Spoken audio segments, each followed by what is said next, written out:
In this video, guys, I want to talk about car dealerships giving you a false sense of security. So a few years ago, we had to have some warranty work done on our Honda. It was the Takata airbag recall. You guys probably remember that. And so we took our Honda to the local dealership. And of course, we've been getting junk mail and spam from them ever since. You know, it's kind of the way it goes. I understand. But this latest one really cracks me up. So this is like a flyer we got, and it says, "We care, so you're carefree." And of course, they got this good-looking guy here who's ready to work on your car and make you carefree.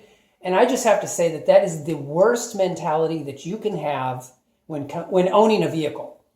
Guys, I don't want you to be carefree. I want you to be careful.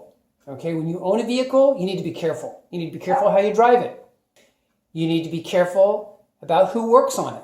You got to be careful about the maintenance done. Make sure it's done correctly. You got to be careful. You can't be carefree.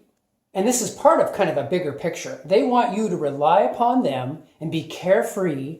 So when your Honda, for example, is out of warranty and may need, a significant repair, maybe it needs a new water pump or maybe an alternator or whatever it is, they can then kind of steer you and say, well, your Honda now has 75,000 miles or 85,000 miles or whatever. You should really be looking at a new Honda at this point.